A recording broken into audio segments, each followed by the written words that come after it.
Assalamualaikum warahmatullahi wabarakatuh. Annyeonghaseyo yorobun.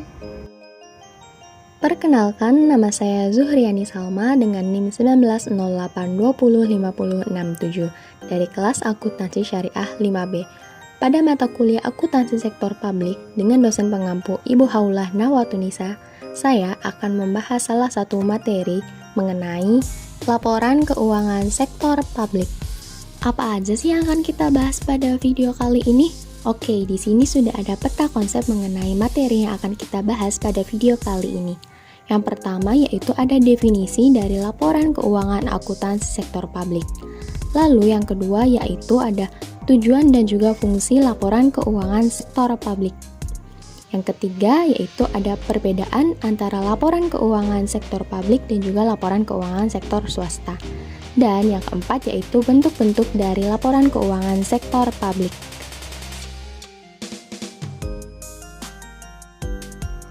Apa sih yang dimaksud dengan laporan keuangan sektor publik? Jadi, laporan keuangan sektor publik merupakan representasi posisi keuangan dari transaksi-transaksi yang dilakukan oleh organisasi sektor publik. Laporan keuangan sektor publik ini menjadi komponen penting untuk menciptakan akuntabilitas sektor publik tersebut.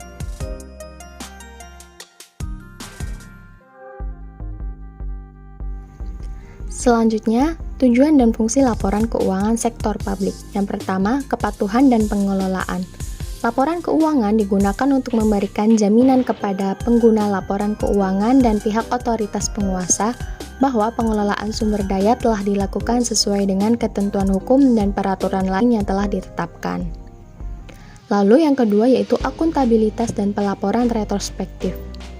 Laporan keuangan digunakan sebagai bentuk pertanggungjawaban kepada publik untuk memonitor kinerja dan mengevaluasi manajemen, memberikan dasar untuk mengamati tren antar kurun waktu, pencapaian atas tujuan yang telah ditetapkan, dan membandingkannya dengan kinerja organisasi lain yang sejenis jika ada, serta memungkinkan pihak luar untuk memperoleh informasi biaya atas barang dan jasa yang diterima, dan untuk menilai efisiensi dan efektivitas penggunaan sumber daya organisasi.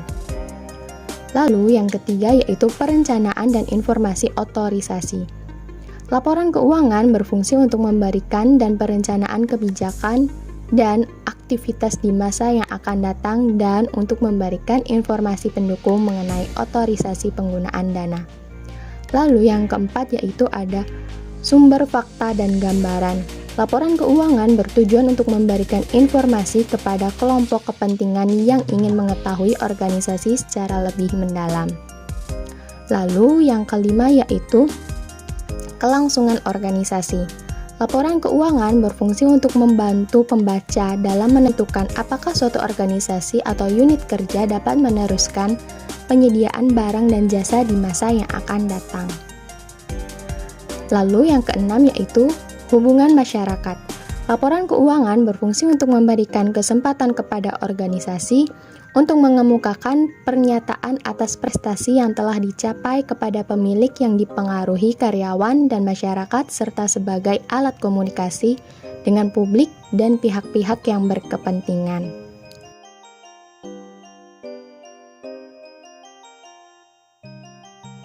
Selanjutnya yaitu perbedaan laporan keuangan sektor publik dan laporan keuangan sektor swasta. Pada sektor publik, fokus finansial dan politik, kinerjanya dinilai dari aspek finansial dan non-finansial. Sedangkan pada sektor swasta, fokus finansial, kinerjanya dinilai dengan aspek finansial saja. Lalu, pertanggungjawaban laporan keuangan pemerintahan ditunjukkan kepada parlemen dan masyarakat luas. Sedangkan pada sektor swasta, pertanggungjawaban kepada pemegang saham dan juga kreditor. Pada sektor publik, berfokus pada bagian organisasi, melihat ke masa depan secara detail.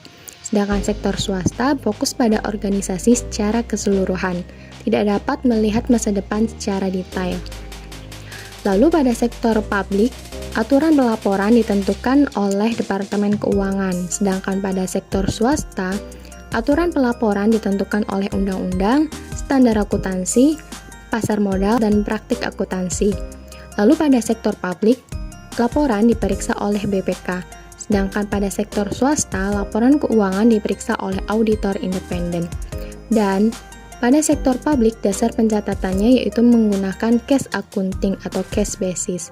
Lalu pada sektor swasta, dasar pencatatannya yaitu menggunakan accrual accounting atau accrual basis.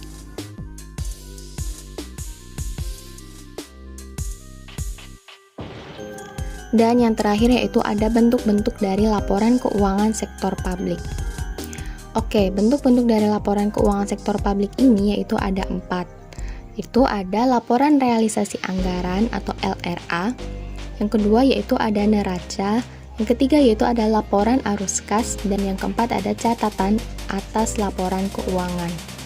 Yang membedakan antara laporan keuangan pada sektor swasta dan juga sektor publik yaitu ada pada laporan realisasi anggaran. Pada laporan keuangan sektor publik tidak terdapat laporan laba rugi, tapi hanya ada laporan realisasi anggaran.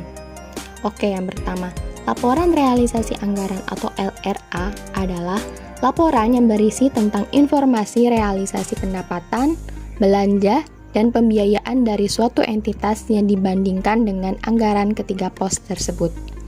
Lalu yang kedua yaitu neraca. Laporan yang memberikan informasi tentang posisi keuangan suatu perusahaan pada tanggal tertentu. Neraca ini menunjukkan posisi aset, kewajiban, dan ekuitas dana pemerintah pada tanggal tertentu. Lalu yang ketiga yaitu laporan arus kas. Adalah laporan yang memberikan informasi kas sehubungan dengan kegiatan operasional, investasi, dan pembiayaan dan juga transaksi non-anggaran yang menggambarkan saldo awal, penerimaan, pengeluaran, dan saldo akhir pemerintah pusat daerah periode tertentu. Lalu yang terakhir yaitu catatan atas laporan keuangan.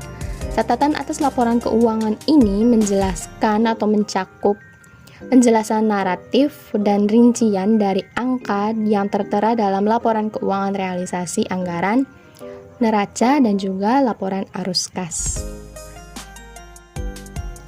Oke, sekian pembahasan mengenai laporan keuangan sektor publik dari saya. Semoga bermanfaat untuk teman-teman semua. Thank you for watching. Wassalamualaikum warahmatullahi wabarakatuh.